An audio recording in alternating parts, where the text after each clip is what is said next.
Hello everyone, today we are going to be playing some skee-ball. Alright, now skee-ball is going to take a few minutes here to set up, but once we get it all set up, it's going to be a lot of fun to play. Okay, so let me show you how to set it up and then I'll explain the rules, alright? So first thing we're going to need is 3 containers. A larger container, a medium container, and a smaller container. I'm going to be using this big box here as my large container, and I have it down here. Behind that, I have a medium basket. Right? And then behind that one, I have a small box. Okay? I have them all in a row. If you have more space, you can have them more spaced out so that there's a little space in between.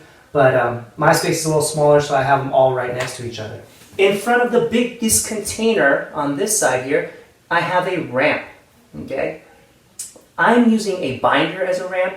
Okay? You can use anything that you can find that is flat and hard so that when your ball rolls on it, it doesn't cave in. Okay, a clipboard would work. One of these sides or tops of a cardboard box, maybe that you cut out, would work. Okay, you can use a book. That would work also. It's up to you depending on what's safe and what is allowed, okay, in your house to use. All right.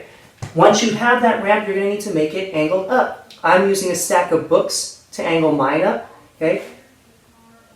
You have to kind of determine how high you need to make that stack. Okay? You can try it out first and see if it's too high or too low, and then you can kind of adjust it as you go. All right? Just make sure whatever you're using, again, that it's safe and it's okay with the adult in your house. Now, once you have it all set up just like this, then you're ready to play some skee-ball. As your ball, you can use whatever's in your house that's safe. I'm going to be using a pair of socks rolled up. Okay, that's going to be my ball. Normal skee-ball, you get 9 turns to try to score as high as you can. So you're going to stand on the opposite side of your space. You're going to roll just like in bowling, remember? Arm back, opposite foot, and then you roll it. The ball's going to roll up the ramp, hopefully, and try to land in one of these containers or baskets or boxes or whatever it is you have here. If it lands in the biggest one, that's going to count for 1 point. If it lands in the medium one, 2 points. And if it lands in the smallest one, 3 points. If it does not make it into any box, then you don't score for that round. In skee-ball, you normally get 9 turns or 9 rolls. Okay, so you're going to try to see how high of a score you can get in 9 rolls. If you're playing against somebody else, like your brother or sister, your mom, your dad, you can always take turns with them. But if you're playing by yourself, no big deal. Just add up your own score. Okay? So I'm going to give it a shot here. I'm going to head on over to the other side of my space. Okay, I know I'm not on the camera, but hopefully you can hear me. Arm back, opposite foot, and roll. Oh, mine landed in the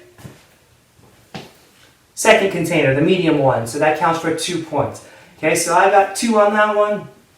That was my first turn. I'm going to grab my ball, head back over there, and do it again. Remember, you get 9 turns to try to see how high you can score.